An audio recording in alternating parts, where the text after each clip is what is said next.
Satu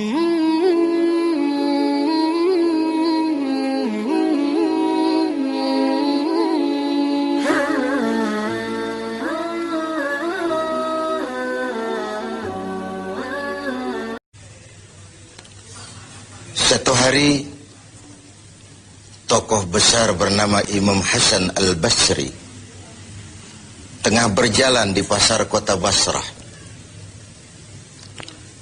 Datang seseorang lalu bertanya kepada beliau, "Ya Aba Ishaq," wahai Abu Ishaq, panggilan buat Imam Hasan Al-Basri.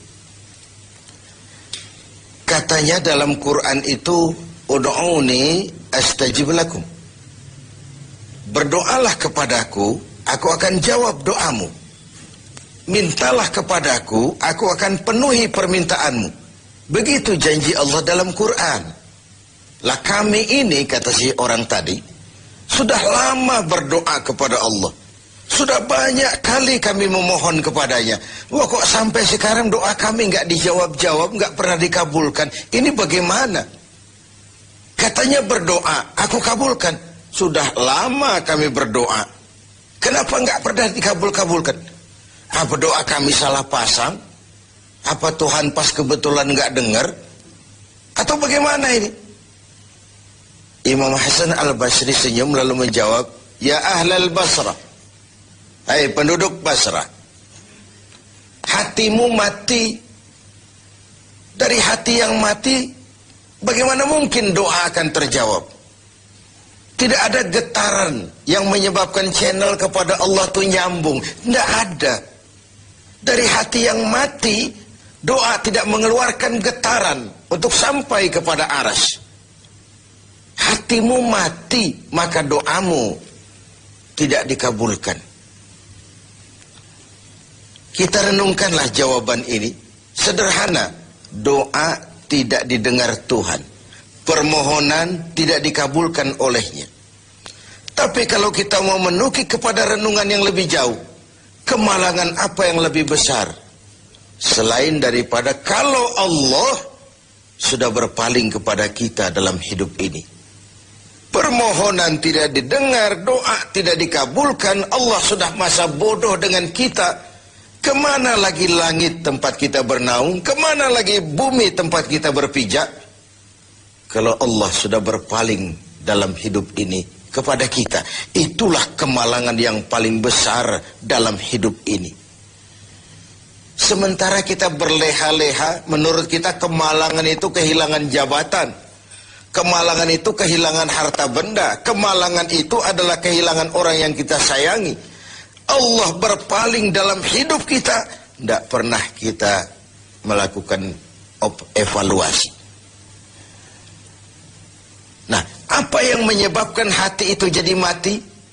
Sehingga tidak ada getaran yang nyambung ke aras, yang mengakibatkan Tuhan berpaling dari kita. Doa tidak lagi didengar, permohonan tidak lagi dikabulkan. Ada beberapa hal yang menyebabkan hati jadi mati, sehingga doa tidak terangkat.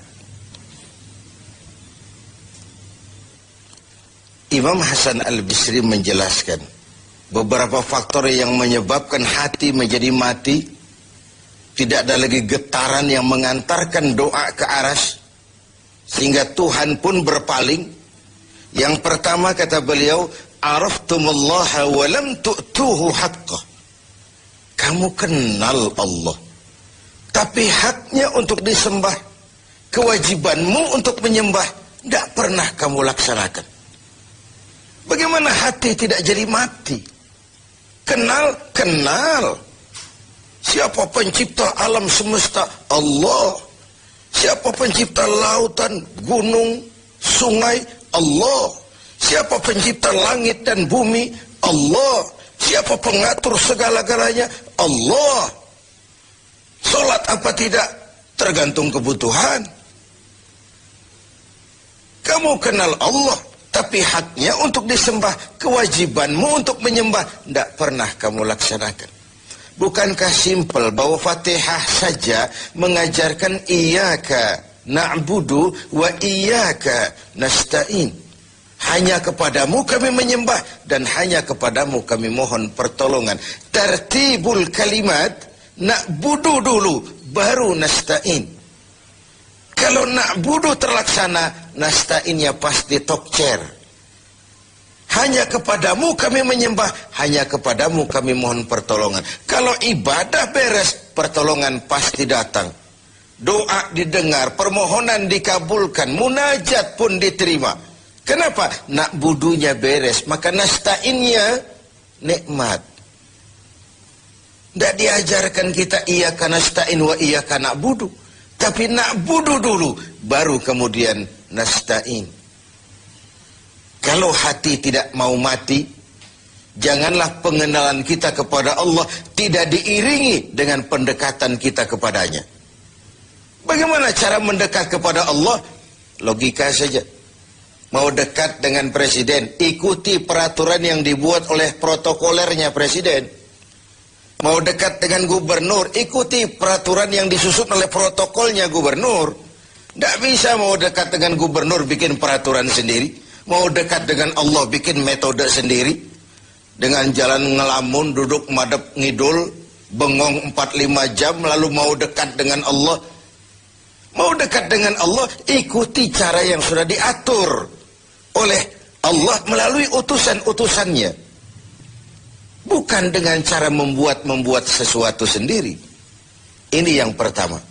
Lalu yang kedua, yang menyebabkan hati jadi mati, qara'tumul Qur'an walam ta'malu bih. Kamu baca Al-Quran, kamu dengungkan Al-Quran, kamu sanjung Al-Quran, walam ta'malu bih. Tapi isinya, ajarannya tidak pernah kamu laksanakan. Isinya, ajarannya sering malah diinjak-injak. Bukankah kita hidup di satu zaman di mana tuntunan sudah menjadi tontonan, dan tontonan sering dianggap sebagai tuntunan? Bukankah kita hidup di satu masa di mana orang yang jujur dikhianati dan pengkhianat malah diberikan amanah? Bukankah zaman ini sudah terjadi pergeseran nilai yang sedemikian rupa? Kita baca Al-Quran, kita musabakohkan pula bacaannya, tapi isinya, ajarannya tidak pernah kita laksanakan. Bahkan nyaris sering kita injak-injak. Hati jadi mati. Sama dengan kalau kita dikirimi surat oleh seseorang yang sangat kita kagumi. Kita baca surat itu siang malam. Kita ceritakan kepada orang, saya dikirimi surat oleh orang yang sangat saya kagumi. Tapi perintah yang ada dalam surat itu tidak pernah kita laksanakan. Saya percaya betul yang kirim surat mesti marah. Kau baca itu penting supaya kau ngerti apa isinya. Tapi setelah kau ngerti, mbok ya laksanakan. Begitu Al-Quran diturunkan kepada kita. Kamu baca Al-Quran, tapi isinya tidak pernah kamu amalkan. Bagaimana hati tidak akan menjadi mati karenanya? Pemirsa TV 7 yang berbahagia. Yang ketiga, penyebab hati itu menjadi mati. Akaltum ni'mata rabbikum walam tashkurulah. Kamu makan nikmat Tuhanmu, tapi tidak pernah kamu bersyukur kepadanya. Ikan Tuhan di laut itu tiap hari diciduki, tapi Tuhannya diabaikan. Tidak pernah sesaat pun dalam hidup ini nikmat Allah pernah berhenti. Sejak kita bangun tidur sampai kita tidur kembali, bahkan tidur itu sendiri. Dari sekian nikmat yang kita tidak akan pernah sanggup menghitungnya, Tuhan cuma minta syukuri nikmat itu. Kalau kau syukuri, aku tambah. Kalau kau ingkar, azabku itu pedih. Tiap hari kau makan nikmat Tuhanmu, akaltum ni'mata rabbikum. Kau makan nikmat dari Tuhanmu, walam tashkurulah. Tapi kepadanya kamu tidak pernah bersyukur. Baik syukur dalam bentuk ucapan, lebih-lebih syukur dalam bentuk perbuatan. Karena kalau syukur ucapan semua bisa. Alhamdulillah, terima kasih Tuhan, puji syukur, terima kasih Tuhan. Tapi perbuatannya sering tidak sinkron dengan ucapannya. Kalau saya diberikan harta oleh Allah, mulut saya tidak pernah berhenti. Alhamdulillah Tuhan, terima kasih dikasih harta. Tapi pelitnya 17 setan. Rasanya orang itu baru syukur perbuatan, baru syukur ucapan, belum syukur perbuatan. Karena syukur perbuatan artinya mempergunakan suatu nikmat sesuai dengan kehendak yang memberikan nikmat itu. Allah memberikan harta kepada saya. Apa yang Allah kehendaki dengan menggunakan harta ini? Bagaimana kehendak Allah tentang penggunaan harta ini? Allah memberikan jabatan kepada saya. Apa yang Allah kehendaki dengan memberikan jabatan ini kepada saya? Mempergunakan suatu nikmat sesuai dengan kehendak yang memberinya. Itulah syukur yang sebenarnya. Ini yang keempat. Yang kelima, penyebab hati itu jadi mati. Qultum annal mauta haqqun wa lam tasta'iddu lah. Kamu yakin, kamu percaya, kamu tahu betul hidup akan berakhir dengan kematian. Namun kau tidak pernah mempersiapkan diri untuk itu. Baik menghadapi kematian maupun menghadapi yang lebih penting sesudah kematian. Karena mati pada dasarnya sebuah peralihan dari sebuah tahap kehidupan kepada tahap kehidupan yang berikutnya. Bukan akhir. Bahkan saya lebih cenderung mengatakan mati adalah istilah yang digunakan bagi orang yang sedang hidup.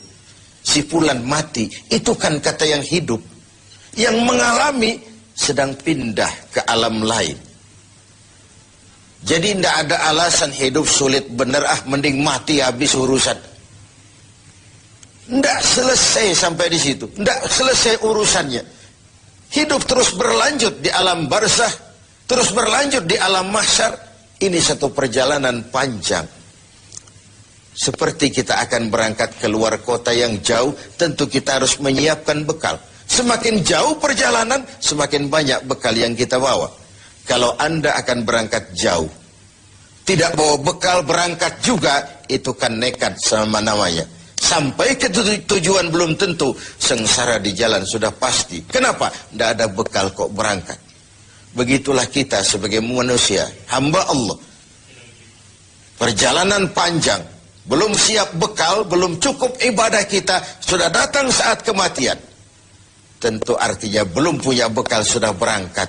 Alamat sengsara di jalan karena bekal tidak ada. Inilah Ramadan di mana kita antara lain menyiapkan bekal-bekal untuk menghadapi hidup sesudah kehidupan yang